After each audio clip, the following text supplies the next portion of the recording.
মাত্র ১২ দিনের যুদ্ধ, কিন্তু এই সময়ে ইরানের পাল্টা হামলা এক প্রকার কাঁপিয়ে দিয়েছে সামরিক ও প্রযুক্তি খাতে শক্তিধর ইসরায়েলকে। কোটি কোটি ডলারের ক্ষয়ক্ষতি, বিমানবন্দর বন্ধ, ব্যবসা বাণিজ্যে ধস এবং জনগণের দেশত্যাগ, সব মিলিয়ে মধ্যপ্রাচ্যের সবচেয়ে নিরাপদ বলে পরিচিত দেশটি এখন অর্থনৈতিক ও সামাজিক সংকটে হুমড়ি খাচ্ছে।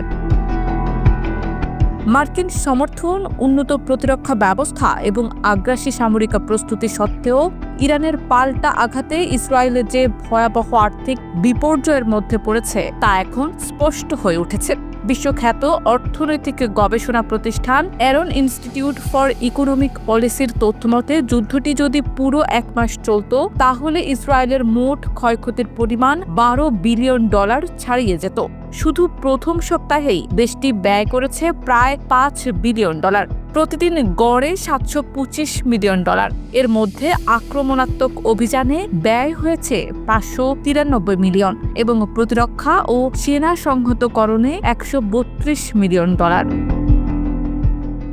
আনাদোলু সংবাদ সংস্থার তথ্য অনুযায়ী ইরানের ছোড়া 4 শতাধিক ক্ষেপণাস্ত্র প্রতিহত করতে ইসরায়েল প্রতিদিন $10 থেকে $200 মিলিয়ন ব্যয় করেছে ক্ষেপণাস্ত্র বিরোধী ব্যবস্থা সচল রাখতে।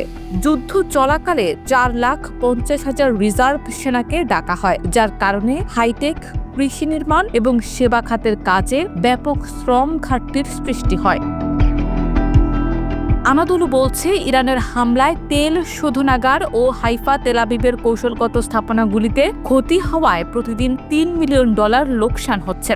পাশাপাশি প্রধান বিমানবন্দর বেন গুরিয়ন পুরোপুরি বন্ধ হওয়ায় দেশটির জাতীয় বিমান সংস্থা এলআর সব ফ্লাইট বাতিল করেছে। একটি প্যারিসগামী বিমান সাইপ্রাসে অবতরণ করে এবং ব্যাংককগামী আরেকটি বিমান রোমে নামতে বাধ্য হয়। এর ফলে অপারেশন খরচ বাড়ে প্রায় $6 মিলিয়ন। দেশটির ডায়মন্ড এক্সচেঞ্জ, যা মোট রপ্তানির 8% নিয়ন্ত্রণ করে, সেখানে ক্ষেপণাস্ত্র হামলার ফলে তেল আবিব স্টক এক্সচেঞ্জে বড় ধস নামে।